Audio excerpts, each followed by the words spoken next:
Salve investidor, seja muito bem-vindo. Hoje a gente vai falar do Fundos de Investimentos Imobiliários Kinea FI, conhecido também como CAFOF11, seu código de negociação. Será que ainda vale a pena? A gente deu uma puxada muito boa. Essa é uma gestora excelente, a Kinea, né? Famosa aí pelos seus fundos imobiliários.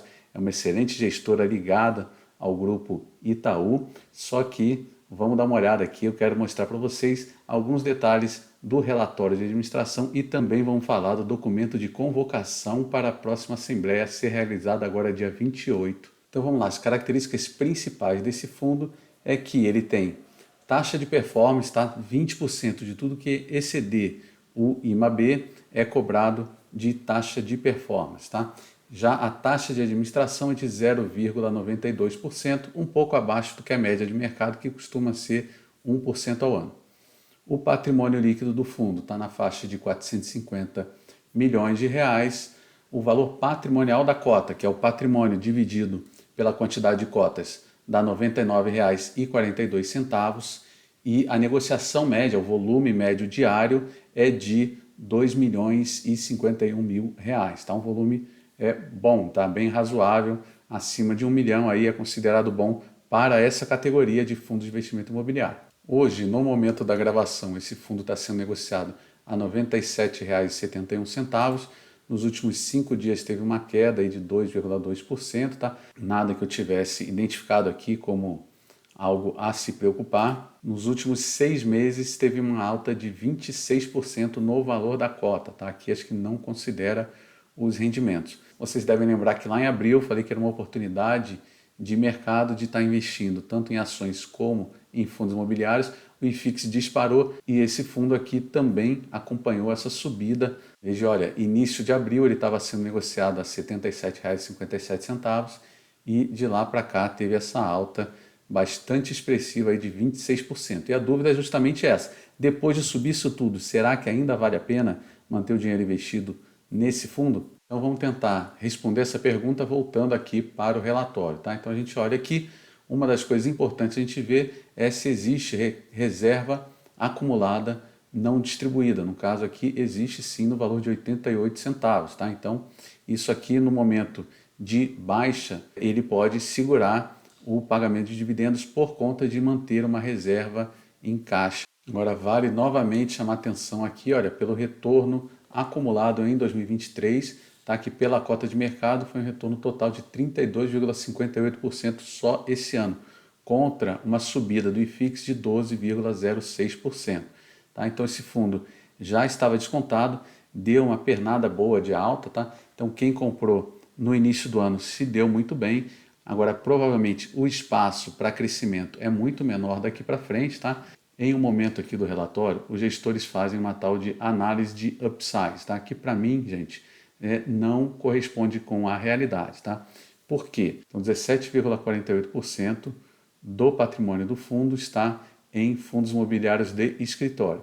Esses fundos aqui de escritório, eles dizem aqui que estão com upside potencial de 47,04%. O que é esse upside potencial?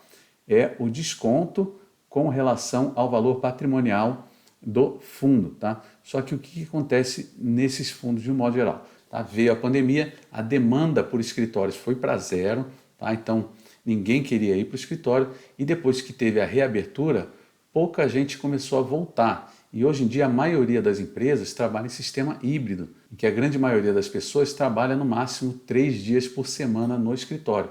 Então olha só, se você trabalhava 5 dias por semana e agora trabalha só 2 dias por semana, caiu a demanda por escritórios em 40%. Tá? O que aconteceu? Muitas empresas diminuíram de tamanho, então ficou uma vacância muito grande e isso, gente, é uma mudança estrutural. Tá? Provavelmente não vai voltar nunca mais as pessoas a trabalharem 5 dias por semana dentro do escritório. Tá? Pode ser que eu esteja errado. Se voltarem a trabalhar 5 dias por semana no escritório todas as empresas, com certeza a demanda vai aumentar e aí sim o preço dos imóveis volta a subir. Mas até lá, gente, esse desconto que existe entre o preço de mercado e o valor patrimonial dos imóveis de escritórios, eles provavelmente não vão voltar.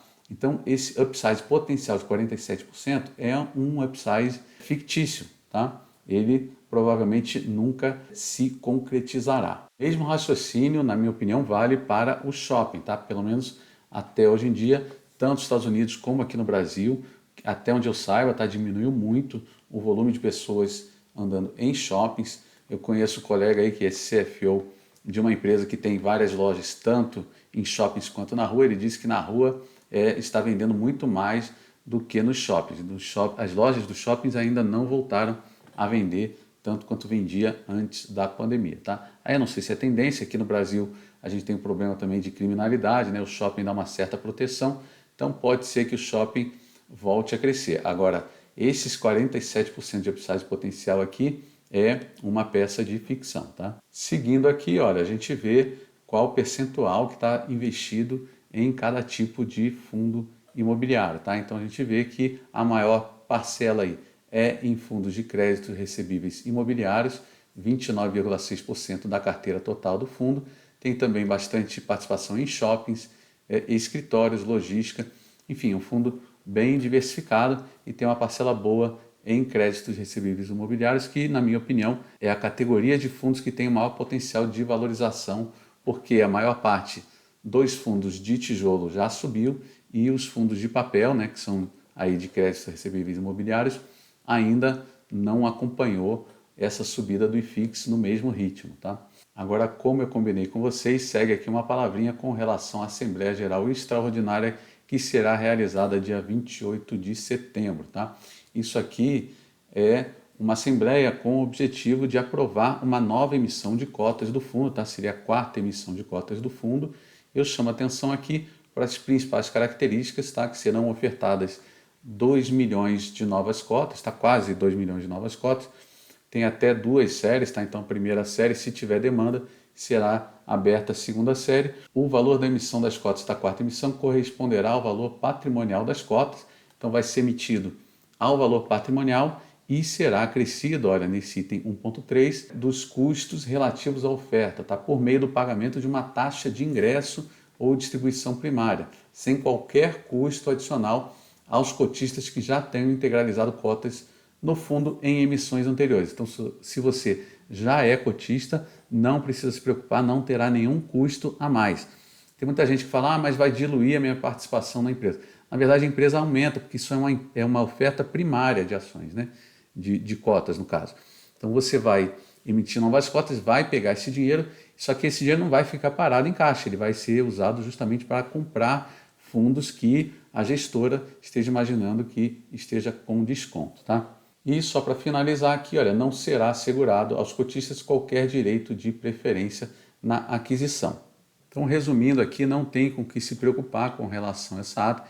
É estranho esse preço, né? O preço que vai ser cobrado vai ser igual ao valor patrimonial da cota, que está acima do valor de mercado. Só que provavelmente a gestão já está olhando para frente, imaginando que com a continuação dos cortes na Selic, esse tipo de fundo se torne mais atrativo, mais pessoas continuem comprando as cotas e a cota se valorize, porque a assembleia vai ser agora, mas a efetiva emissão das cotas será mais para frente, né? E aí, nesse momento futuro, pode ser que o preço de mercado esteja acima do valor patrimonial das cotas e aí sim, talvez valha a pena entrar nesta emissão. Claro que se fosse para hoje, valeria muito mais a pena você comprar a cota no mercado. Se você é um investidor iniciante e só quer ter um fundo imobiliário que investe em vários fundos, a ideia de um fundo de fundos é interessante. E a Kinea é uma boa administradora. Só que esse fundo já puxou demais, existem outros fundos de fundos no mercado e talvez não seja a melhor opção hoje, tá bom? Mas se você é um investidor mais experiente, eu vou deixar um vídeo aqui para vocês em que eu mostro os 3 melhores fundos de papel que, na minha opinião, são os fundos que mais têm potencial para a rentabilidade da cota, tá bom? Espero que vocês tenham gostado. Um abraço, tudo bom e bons investimentos.